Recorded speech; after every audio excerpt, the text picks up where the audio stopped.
Hello and welcome to Idea TV News Update. I am Chinatu Oji. We begin with the headlines. FG launches presidential committee to drive Nigeria's digital infrastructure. Nigeria's debt set to exceed 180 trillion naira as Tinubu seeks new loans. NSCDC arrests 17 over illegal mining in Kogi. Nel Fund disburses 57 billion naira in student loans to nearly 300,000 beneficiaries. Away from Africa, U.S. suspends student visas amid Harvard protest and crackdown on foreign students. In health, WHO endorses 10-year framework to curb antimicrobial resistant deaths. NNMDA empowers Nigeria with indigenous anti-malaria kits for military and paramilitary forces. In business, AFDB projects 6% naira depreciation in 2025, despite CBN's reform gains. Now the news in full. The federal government has inaugurated a presidential committee on digital public infrastructure aimed at accelerating Nigeria's digital transformation. The committee will coordinate the rollout of key systems such as digital identity, financial payment platforms, and secure data exchange across all sectors. Announced by the Office of the Secretary to the Government in collaboration with the National Identity Management Commission, the move aligns with the President Bola Tinubu's directive for a unified and inclusive digital ecosystem. Speaking on behalf of the SGF, the Minister of Communications and Digital Economy, Dr. Boshun Tijani, highlighted the importance of identity verification and financial services in driving economic growth and inclusion. Also speaking, NIDA's Director General, Kashifu Inuwa, called for a digital public trust approach, one that ensures transparency, security, and collaboration between government and private sector players.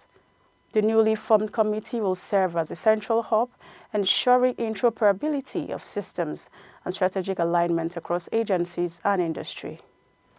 Nigeria's public debt is projected to surpass 180 trillion naira following President Bola Tinubu's fresh request to the National Assembly for additional loans, including totaling 34.15 trillion naira.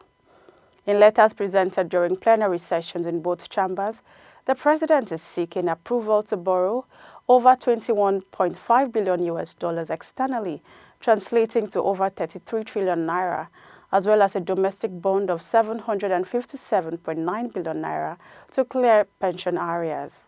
The borrowing plan, covering 2025 to 2026, targets key sectors including infrastructure, health, agriculture, education, and job creation.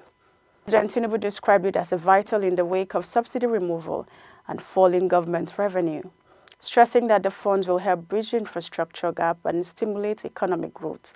He also cited the Pension Reform Act of 2014, noting that revenue shortfalls had stalled pension payments, leaving many retirees in hardship. The proposed domestic bond will help settle outstanding liabilities and inject liquidity into the economy. Committees in the Senate and House of Representatives have been tasked with reviewing the proposals and reporting back for further legislative action. This request comes amid rising concerns about Nigeria's debt sustainability. Public debt rose by nearly 49% in 2024 to 144.66 trillion naira, and debt servicing costs are worsening, now consuming 131% of government revenue in the first 2 months of 2025. Moving on, the Nigerian Security and Civil Defense Corps has arrested 17 people for illegal mining activities in Kogi State. In a recent operation led by Assistant Commandant John Atta in the Odiagbo-Kaba area of Amkpa local government area, the NSCDC mining marshals also impounded 3 trucks and 39 motorcycles used in the illegal trade. The crackdown follows growing complaints from locals about environmental damage and health risks linked to unauthorized mining.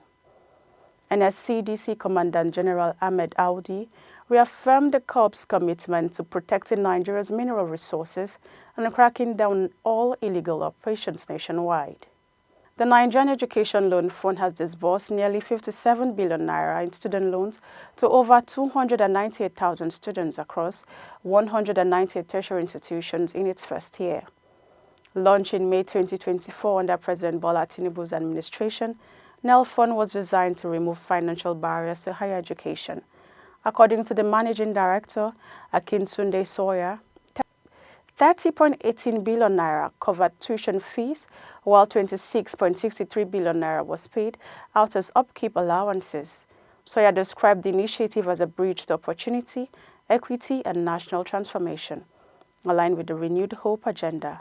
So far, over 600,000 students have registered for the scheme, with 92% of applications successfully processed.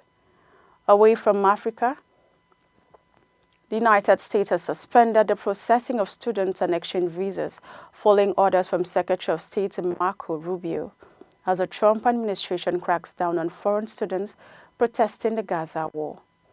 Harvard University is at the center of this controversy, with hundreds of international students at risk of deportation. The administration has revoked Harvard's ability to admit foreign students and announced the termination of federal contracts worth an estimated $100 million. This move follows widespread student protests, with demonstrators condemning the administration's actions and accusing it of targeting the university for political reasons. A federal judge has issued a retaining order, with a court hearing expected tomorrow. The White House says taxpayer money should support vocational training and institutions promoting American values, not elite universities. Harvard has filed legal challenges to overturn the visa restrictions and funding cuts, while alumni plan to sue the Trump administration on June 9. Legal experts believe the courts are likely to strike down the measures. President Trump, however, remains defiant, claiming international students include radicalized lunatics and troublemakers. We go on a quick break now. The news continues. Welcome back. If you're just joining, this is Idea TV News Update. Now the rest of the stories. The World Health Organization has approved plans to update a global action on antimicrobial resistance as adopted at the 78th World Health Assembly. This updated framework will be presented for further discussion at the 79th Assembly in 2026. It sets the stage for a decade-long global response to antimicrobial resistance, with a key goal of reducing deaths associated with bacterial AMR by 10% by the year 2030. According to the Global Burden of Disease study, antimicrobial resistance contributed to an estimated 4.71 million deaths in 2021 alone. The revised plan will build on progress made since the initial action plan was introduced in 2015. So far, more than 170 countries have launched national strategies addressing the AMR threats. WHO says the updated strategy will offer clearer guidance and promote a One Health approach, integrating human, animal, and environmental health efforts. It will also align with commitments made during the United Nations high-level meeting on AMR in 2024. The WHO, along with partner organizations including the Food and Agriculture Organization, the UN Environment Programme, and the World Organization for Animal Health, will consult member states and key stakeholders in drafting the updated plan. The Assembly also reviewed efforts to strengthen infection prevention, improve access to diagnostics and treatments, boost funding, governance, and public awareness on antimicrobial resistance. Going forward, the WHO is calling for greater efficiency in how countries integrate AMR response into national health planning and budgeting, with stronger coordination at global and local levels. Nigeria is making strides in harnessing its natural resources to combat health challenges. The Nigeria Natural Medicine Development Agency, NNMDA, recently donated innovative anti-malaria kits to military and paramilitary agencies at its Victoria Island headquarters, Lagos, signaling a renewed